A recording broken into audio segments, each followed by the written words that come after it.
All right, Sacred Mountain. Here we go. All right, so Sacred Mountain is in central Arizona. This is it right here. And it's an archaeological site. There are some ruins, I believe, on the slope of the mountain and on top of the mountain. It's not really a mountain, it's more like a little hill. But they're Indian ruins. I don't know too much about it. I know that there are ruins there, and I only knew that because somebody told me. But I don't have too much background. I'll probably do some research online a little bit later. But I don't know where exactly on the hill the ruins are, so we're just going to be exploring around that entire area, and we'll see what we can see. But it's a nice day out here in the Coconino National Forest in Arizona. It's about 60 degrees, I'd say.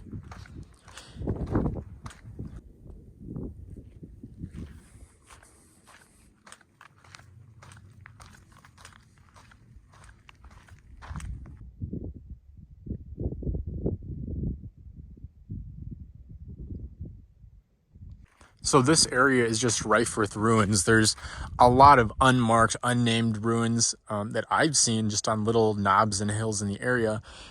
This is near the petroglyph site that we've seen before by Wet Beaver Creek, the very extensive petroglyph site. So I'm expecting, well, I don't know what I'm expecting. But anyways, we're going to go through this little cattle gate, and it won't be long before we're there, so let's go. So there's this road. I mean, it's not a road, but there's a path that people have driven on, but I'm gonna cut across here. This looks like the most efficient way to get to the Butte, but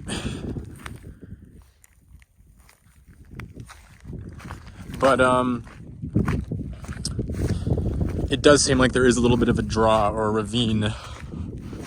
So, yeah, we'll deal with that when we get there. Those hills in the background, actually, you can see them framing the horizon very well. Those are the Black Hills, not to be confused with the Black Hills of South Dakota. Those are the Black Hills of Arizona. In those hills, you'll find the city of Jerome. It's a cool town. You'll find the Verde Valley is at the base of those hills to the northeast side of them. So in that valley, you'll find Camp Verde, Cottonwood, Cornville, so many different. Actually, there's a little bit of a gate right there, so I think that's where we will enter.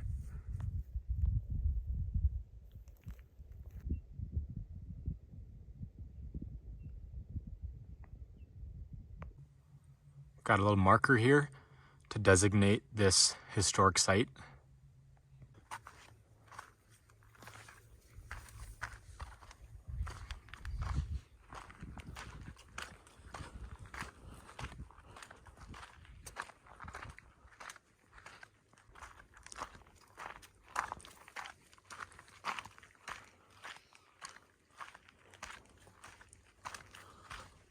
Look at that. Got a little bit of a creek here. Very nice.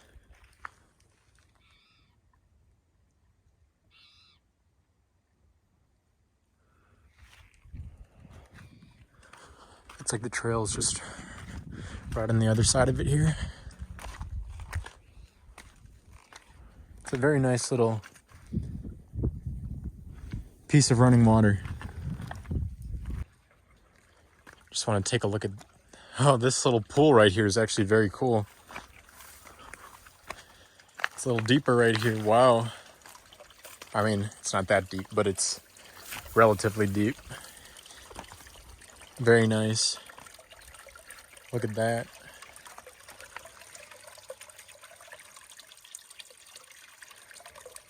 That's great. I think it's safe to say that the people who inhabited this area, this little butte right here, probably utilized this water source, because in the time they would have lived here, this area was wetter. At least that's my understanding of the history here. So this place was substantially wetter, I think like 1,000 years ago at least. So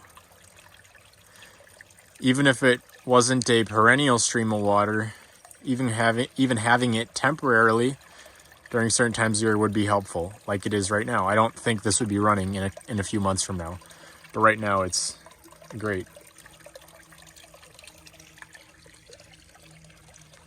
Nice and shaded over there with the juniper growing over the water.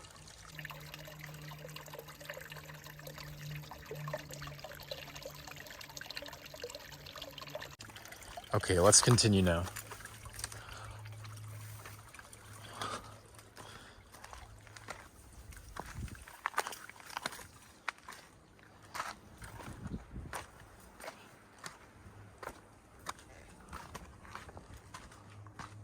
Look at that.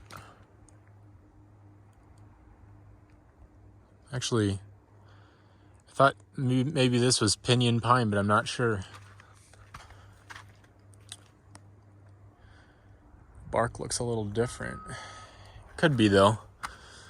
Pinyon pine. Anyways, it's growing in the shade of a juniper.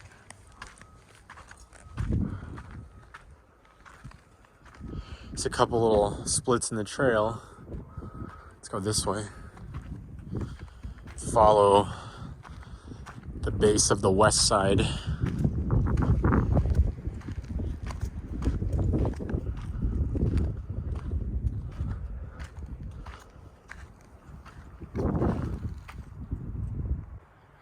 Looks like pottery shards.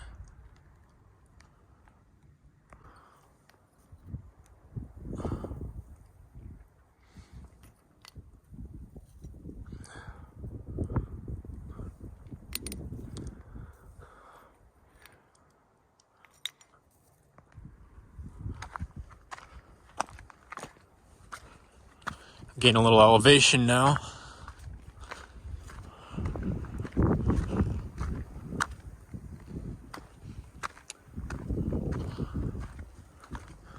Looks like the sun might finally come out. This big cloud has been blocking the warmth from the sun for quite a while at this point, so it'll be nice to get some vitamin D. Limestone, by the way, is the rock that is predominating here. This also looks like, oh, there's the sun. These look like pottery shards as well. Obviously, you can only assume that this place has been looted many, many times, very comprehensively. So whatever we see now is just the scraps of whatever people left. Whatever modern people left. So, I mean, whatever modern people left behind of the ancient artifacts. So, probably not too much left besides the structures, assuming there are structures that we'll find. But it'll be cool either way.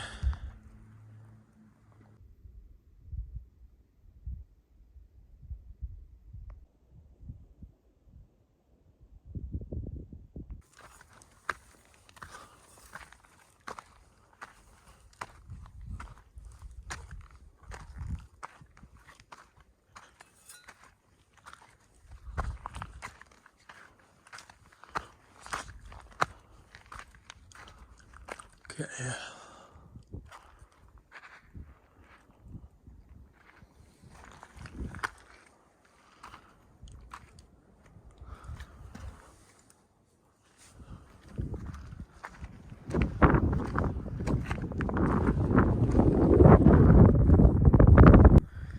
So walking along the south side of the little butte now.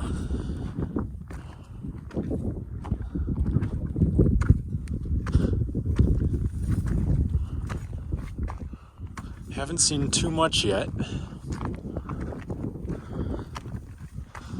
I'm assuming that once you get to the top, you know, the level part on top,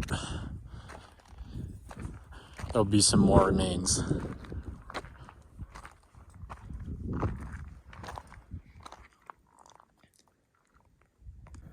There's the car over there, by the way. So there's some interesting rock features, though, in that obviously you see the limestone that's been eaten away by the rain and everything, but there's some darker pieces of what look like sandstone slabs that you'll see kind of around the hillside here, and that maybe is a remnant of man. I don't know for sure. This is kind of an overhang that the cap of the butte creates. Let's see if there's anything out here.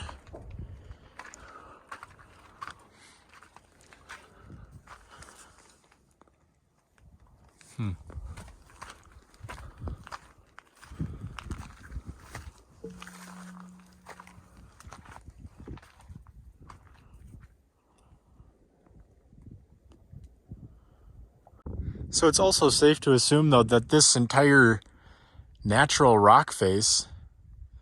Oh, there's some more of those sandstone pieces up there. Anyways, it's safe to assume that this entire natural rock face has changed a lot over the course of the past 1,000 or more years, because limestone is so porous, or becomes so porous. It's one of the most fragile forms of rock, really, because it's so...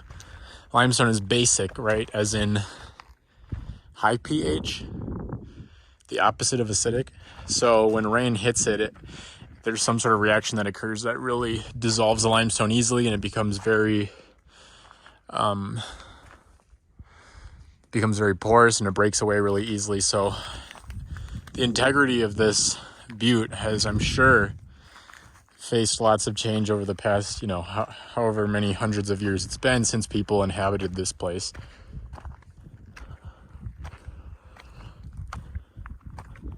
So now these are almost certain to be pottery shards as well.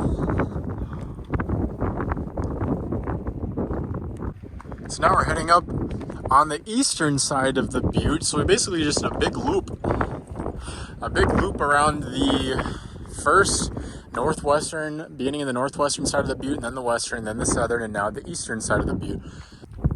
It's actually a really beautiful view on the eastern side, and the way the sun is hitting the grass on that other hill, on the other side of that broad, flat, grassy plain, that's pretty great. Oh, and I see some cattle out there.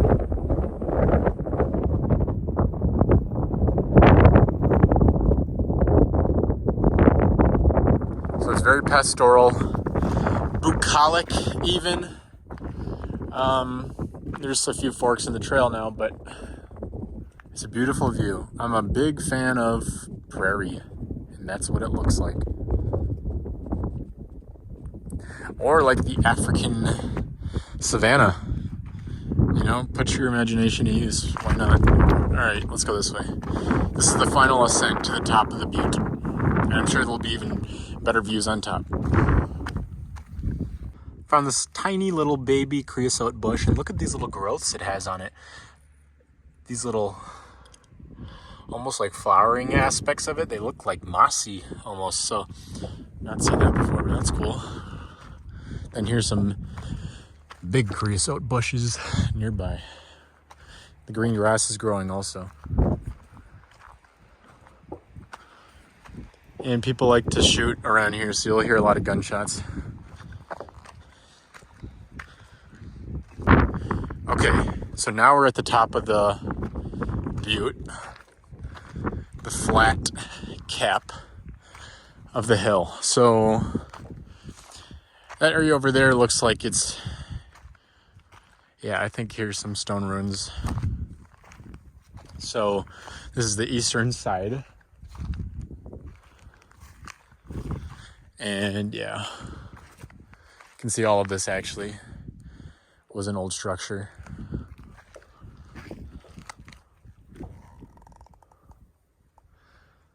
Let's go over. It's actually pretty big. It's a pretty big complex.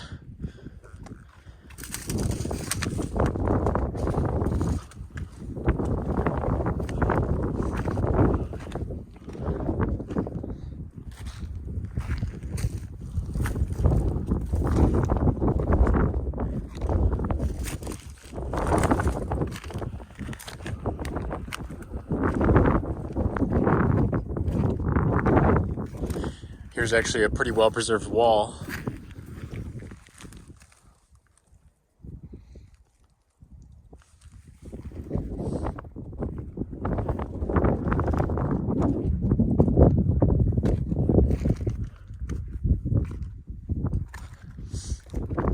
Here's another room right here.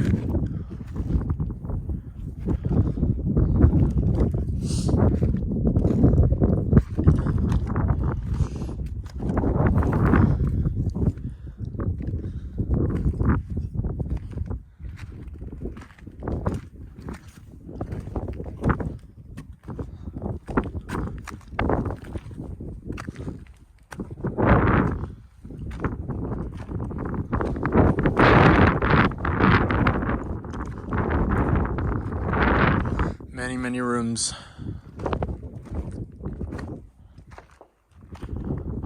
Of course, they're all filled in with organic matter. It's, they're not in great shape. But the remnants are here. Let's see what's over here.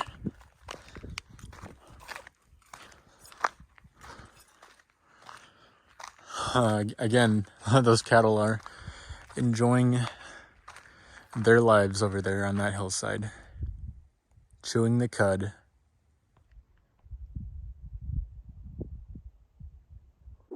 And here's the view from the northern side of Sacred Mountain, just for historical purposes. Okay, let's see what else we can see on top of here.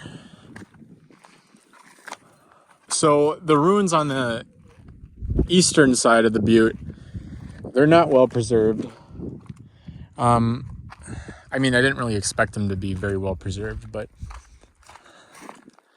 there are ruins, unmarked ruins, more hidden ruins in the area that are better preserved than the ones here, so far that I've seen at least. Still have more of the summit here to take a look at. Looks like this potentially was, this was something as well. Yep. So we're sort of in the middle of the Butte, but toward the northern side.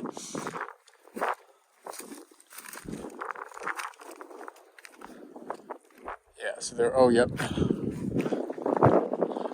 Obviously, some of the top rocks were reconstructed probably by more modern people, but the rocks at the base are probably original.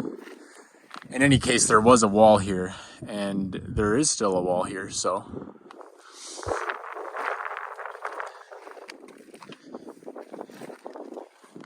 Pretty nice. And the very middle of the Butte is more open, sandy, flat, less rocky. And you can see more pottery shards. People just left them here because they found them laying around, so easy for us to see. Oh, and this is an example of chert. Chert is what arrowheads are made of, and actually flint is a type of chert. It's just a very hard rock. All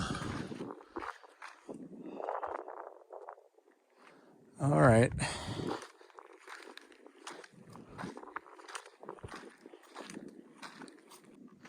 Trying to go see the western side now. The western side is the tallest side, or it has the tallest point out of anywhere on the Butte, so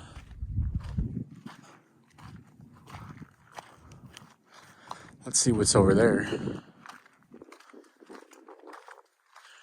Oh, yep, there are some ruins here, actually. I can see some ruins. And who knows what kind of ceremonial stuff went on up here. It's hard to say. Actually, along the whole southwestern side, there are ruins of rooms here. And let's go up here.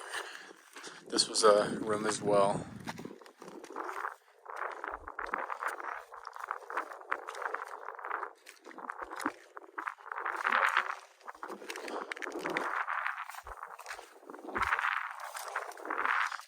Here's another complex of rooms. So in total, I mean, I could estimate there are dozens of rooms up here. There were dozens of rooms up here. They're not in great shape anymore, though. But you can still see the remnants of them. All right, here's the very west side of the Butte. So you can see the trail that we walked up all the way up there. You can see the gate that we came in,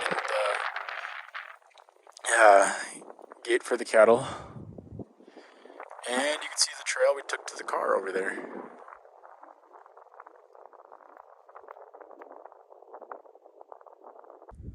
So overall, I'd say not the most impressive set of ruins I've seen, but it's a cool visit nonetheless. Really, if for nothing else, like I said, the views are really great. So this could just be a cool walk to catch some nice views of the central Arizona highlands. So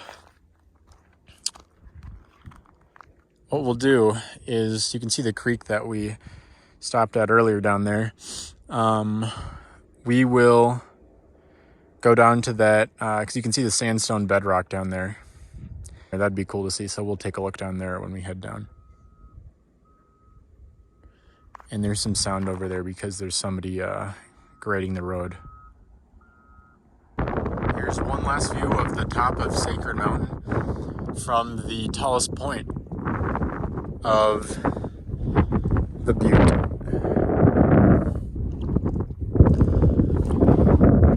So you can see all of it.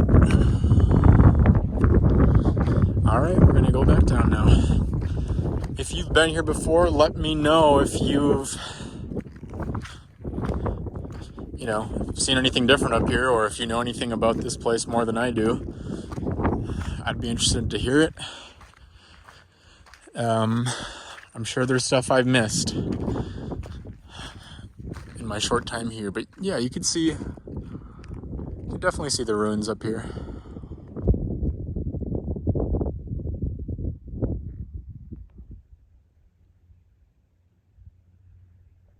So something that's really cool to see that you can see from the top here is the power of flash floods in the desert. Look at how deep and narrow those gullies are down there.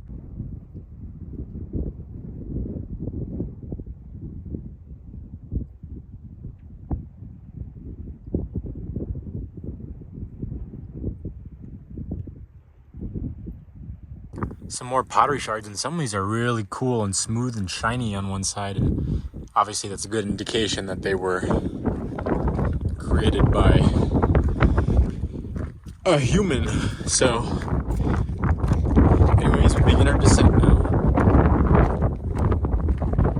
Cows are on the move. You can see a calf down there as well.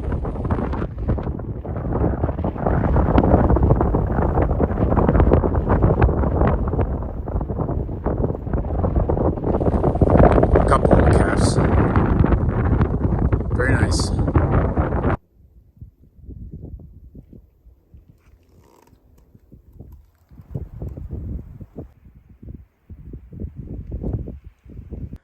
Remember, whenever you see limestone, that means that the area you're in used to be under the ocean. Because limestone is calcium carbonate, I think. That's just skeletons and seashells from ancient sea creatures. Just something to keep in mind. Calcium carbonate, I think, is the same thing as chalk. Tums, it's the same thing. And you could eat chalk or you could eat Tums. They're the same thing. The point is that they're basic, right? They counteract acids. So it gets the job done. All right.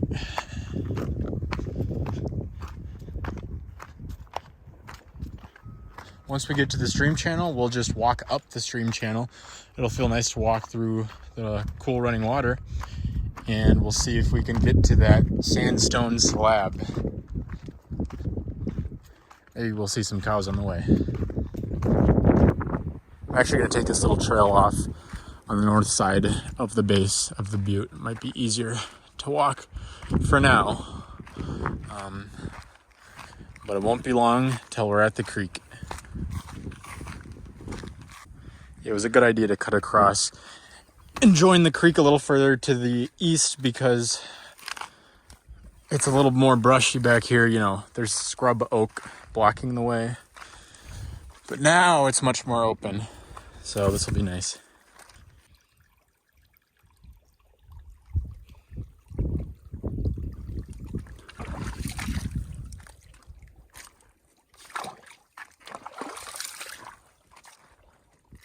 There's a nice little deeper pool. Ooh.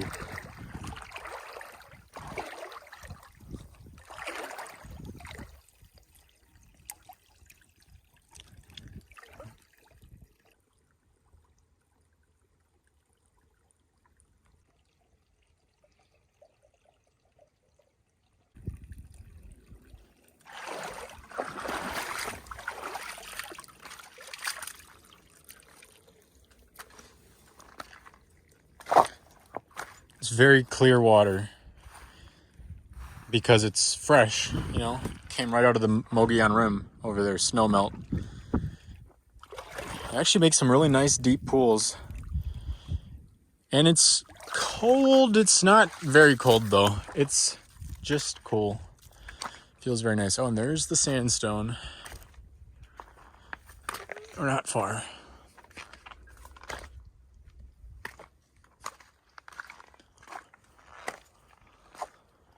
Wow.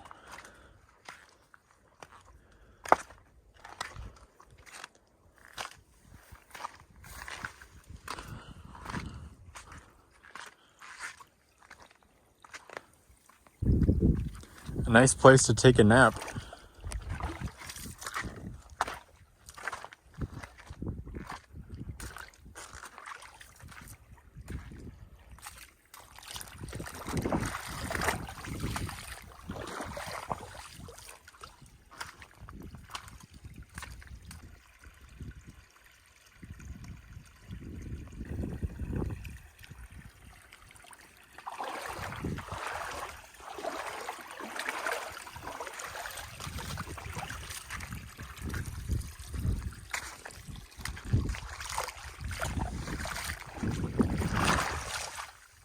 A little slippery. Yeah, some of the sandstone is covered in a little bit of algae. This has got to be one of the deepest parts. Yeah, this is the deepest part of the creek I've seen. So it's just a little bit of running water right now. But imagine that in a period of very, very high flow. You could get a really cool little waterfall here.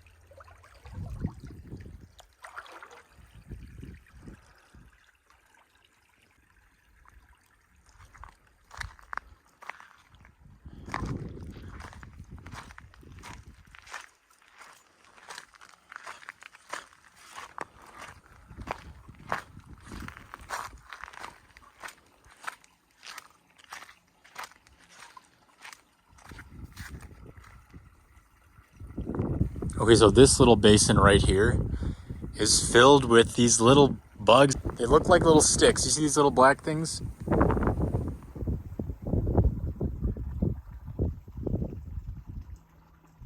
Very well camouflaged. They have a bunch of different colors on them. Black and white and maybe red. Like a hermit crab takes its shell from its environment. They look like they just took these pieces of sticks and are using them as their shell.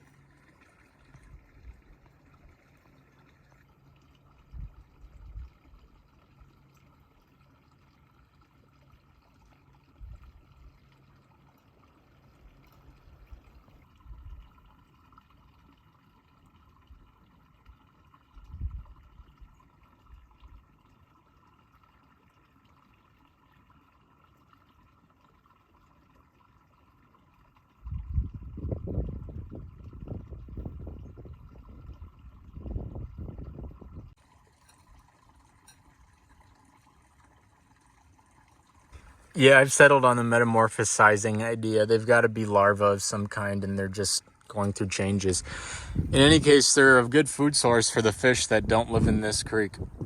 There are no fish in this creek because this is such I mean, maybe I'm wrong, but I don't think I am.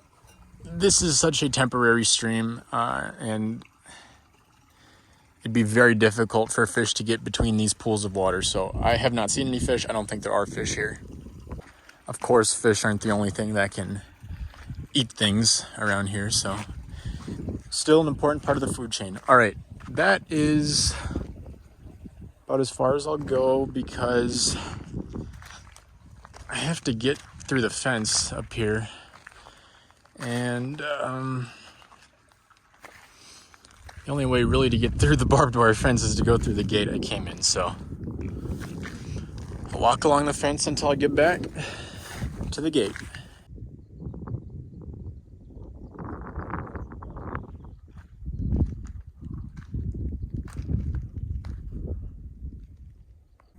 So, well, limestone and sandstone, those are sedimentary rocks. Those would be the oldest rocks here as far as I know. There are also igneous rocks. This is a volcanic rock. It's very holy and dark. And these are also volcanic rocks. Great for making petroglyphs in those. Hard rocks, they last a while as well. But this is a volcanically active area. I mean, not currently. It's not currently volcanically active. Although it could be in the near future. The San Francisco volcanic field is just to our north. And there were people living in this area when the last volcano erupted. I think it was Sunset Crater. Oh, there's some cows. But anyways, there are volcanoes in the area, dormant for the most part. I think that's the correct term.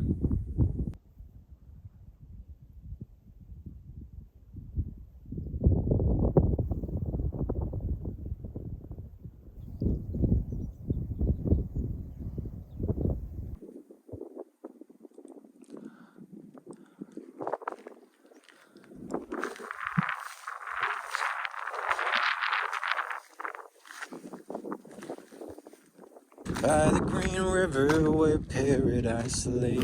Well, I'm sorry, my son, but you're too late in asking Mr. All right, that was Sacred Mountain. I'll see you guys next time.